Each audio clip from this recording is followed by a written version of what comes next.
চকরিয়া উপজেলা সুরাজপুর ইউনিয়ন শ্রমিক দলের দ্বিবার্ষিক সম্মেলন ও কাউন্সিল সম্পন্ন হয়েছে।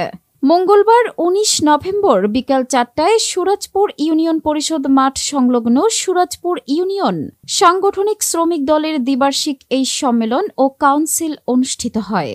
এ সময় দ্বিবার্ষিক সম্মেলনে সুরাজপুর ইউনিয়ন শ্রমিক দলের আহ্বায়ক শাহাব উদ্দিনের সভাপতিত্বে ও সুরাজপুর ইউনিয়ন শ্রমিক দলের সদস্য সচিব জাফর আলমের সঞ্চালনায় দ্বিবার্ষিক সম্মেলনে উদ্বোধক হিসেবে বক্তব্য রাখেন চকরিয়া উপজেলা শ্রমিক দলের সভাপতি মোহাম্মদ নাসির উদ্দিন। প্রধান অতিথির বক্তব্য রাখেন চকরিয়া উপজেলার আহ্বায়ক ও কক্সবাজার জেলা বিএনপির সহসভাপতি এনামুল হক। বিশেষ অতিথির বক্তব্য রাখেন চকরিয়া উপজেলা বিএনপির সদস্য সচিব অ্যাডভোকেট ফখরুদ্দিন ফরায়েজি। উপস্থিত ছিলেন চকরিয়া উপজেলা বিএনপির যুগ্ম আহ্বায়ক এস.এম. মঞ্জুর, চকরিয়া উপজেলা বিএনপির যুগ্ম আহ্বায়ক সাইফুল ইসলাম সাবু, চকরিয়া উপজেলা বিএনপির সাবেক সহ সাংগঠনিক সম্পাদক ডাক্তার ফেরদৌস আহমদ, চকরিয়া উপজেলা যুবদলের সভাপতি এ.এম. ওমর আলী, চকরিয়া উপজেলা শ্রমিক দলের সাধারণ সম্পাদক শাহাবুদ্দিন লালটু, চকরিয়া উপজেলা শ্রমিক দলের সহসভাপতি জিল্লুর রহমান আনোয়ারি, চকরিয়া উপজেলা স্বেচ্ছাসেবক দলের সভাপতি কামরুল ইসলাম জাস্টিস, চকরিয়া উপজেলা মহিলা দল সভাপতি খালেসা বেগম, উপজেলা বিএনপি অঙ্গ ও সহযোগী সংগঠনের নেতৃবৃন্দ। তাদেরকে দেশ ছেড়ে পালিয়ে যেতে হয় না। শেখ হাসিনা পালিয়ে গেছে, তার বড় বড় দোসরেরা পালিয়ে গেছে, কিন্তু কিছু ন্যায় যেখানে রয়ে গেছে এখানে তারা আবারও মাথা ছড়া দিয়ে ওঠার চেষ্টা করতেছে। 10 তারিখ খবর বেরিয়েছে আওয়ামী লীগ রাজপথে আসবে।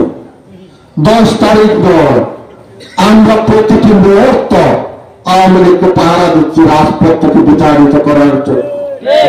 আমার ঘরে আমি পাহারা দেবো, আমার পাড়ায় আমি পাহারা দেবো, আমার মহল্লায় আমার পাহারা দেবো, আমার উপজেলায় ইউনিয়নে আমরা প্রতিটি যারা সৈনিক হিসাবে পাহারা দেবো। এই জনপদে আওয়ামী লীগের রাজনীতি করার আর কোনো অধিকার নাই। জাতীয়তাবাদী শ্রমিক দল সুরাজপুর ইউনিয়ন শাখার দায়িত্ব যদি কোন নেতা সুন্দরভাবে পালন করে তাহলে সে একদিন আল্লাহ চাহে তো সুরাজপুর মানিকপুরের চেয়ারম্যান হতে পারে। সে একদিন বাংলাদেশ জাতীয়তাবাদী দলের সভাপতি হতে পারবে। সে একদিন চকরিয়া উপজেলা বিএনপির দামি পোস্টে গিয়ে নিজের অবস্থান জানান দিতে পারবে। আমি বক্তব্য বাড়াবো না, অতি সংক্ষেপে বলবো। আজকে একটা প্রেক্ষাপট রচনা হয়েছে, স্বৈরাচারের পতন ঘটেছে, বিপ্লবী জনতা স্বাধীনতা সার্বভৌমত্ব কামনা চরিতার্থ হয়েছে। এই জায়গায় আমরা যদিও বাংলাদেশ জাতীয়তাবাদী দল ক্ষমতায় যায়নি, আমরা কিছু কিছু ক্ষমতা চর্চা করতেছি। আমাদেরকে এখন থিয়েরু সাহেব চিনি।